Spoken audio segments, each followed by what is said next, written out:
Spare part mobil tua itu susah karena pabrikan sengaja? Dan akal-akalan biar kita beli mobil baru? Jawaban jujurnya, dibilang iya, ya emang iya. Dibilang tidak, tapi kok nyatanya emang susah. Dan disinilah banyak orang salah paham. Halo Storizer, Assalamualaikum. Selamat datang di Classy Story, channel yang memberikan informasi seputar otomotif.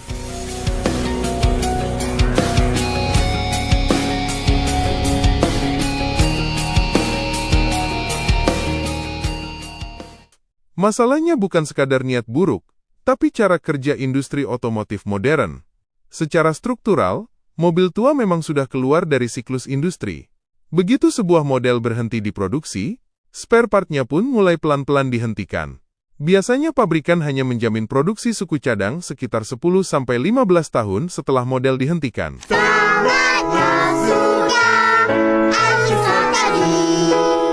Setelah itu, cetakan dibongkar, mesin produksi dialihkan, supplier diputus kontraknya, dan lini produksi difokuskan ke model baru yang volume dan marginnya jauh lebih besar. Apakah ini murni kebutuhan industri? Sebagian besar iya, karena memproduksi spare part volume kecil itu mahal. Biaya riset, tooling, penyimpanan, dan distribusi seringkali lebih besar dari keuntungan yang didapat. Dari sudut pandang bisnis, itu tidak rasional. Tapi, di titik inilah kita tidak bisa bilang pabrikan sepenuhnya bersih, dalam tanda kutip. Karena kenyataannya, model bisnis otomotif memang mendorong siklus ganti mobil. Industri hidup dari unit baru, bukan dari mobil yang dipakai 25 tahun. Jadi walaupun bukan konspirasi, sistemnya memang didesain agar mobil lama perlahan mati secara alami.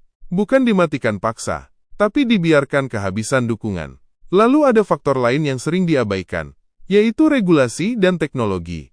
Banyak komponen mobil tua tidak lagi sesuai standar emisi, keselamatan, atau material yang berlaku sekarang.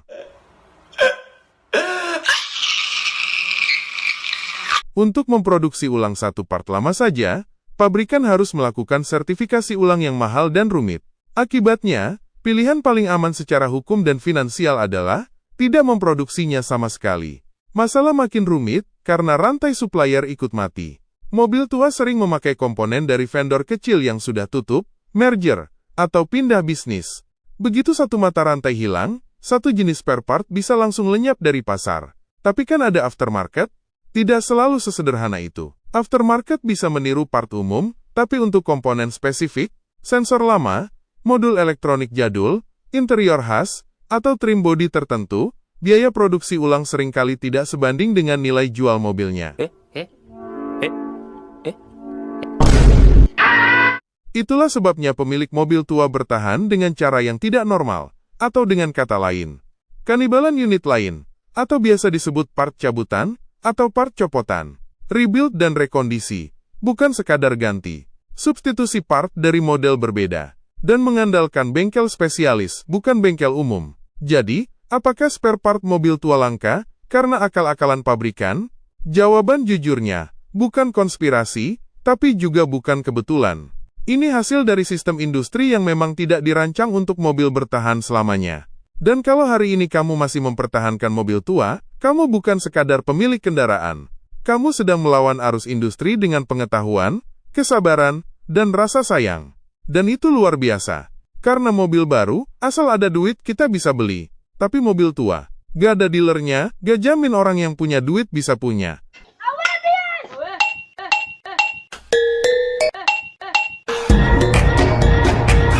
Karena gak cuma duit, tapi nyali.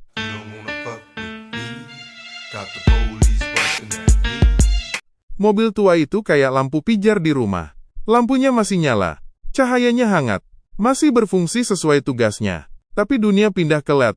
Bukan karena lampu pijar di rumah lama masih boleh pakai, tapi produksi, distribusi, dan stoknya dihentikan. Karena kalau dipaksakan produksi terus, untuk jumlah pengguna yang makin sedikit, biayanya tidak masuk akal. Mobil tua posisinya sama, masih bisa jalan, masih layak pakai. Tapi industri otomotif sudah pindah ke standar emisi baru, ke teknologi baru, ke volume pasar yang lebih besar. Dan apakah ini akal-akalan pabrikan? Iyalah, mereka tuh bisnis bukan sedekah. Hei, kakak siap nah hei. Ih.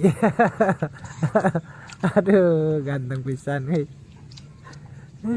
Tapi juga gas serta-merta ulah pabrikan. Ini lebih ke pergantian standar, bukan pemaksaan ganti barang. Makanya pemilik mobil tua biasanya bertahan dengan stok lama, pakai aftermarket, rekondisi, atau konversi.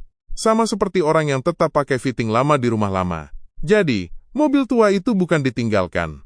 Dia cuma bukan lagi pusat perhatian industri.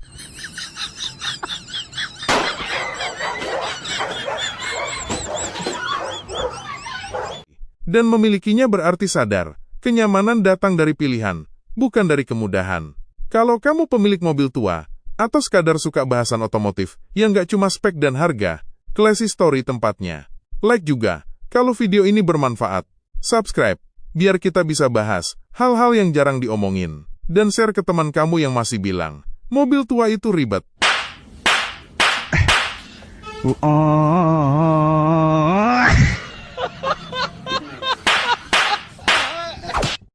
Terima kasih.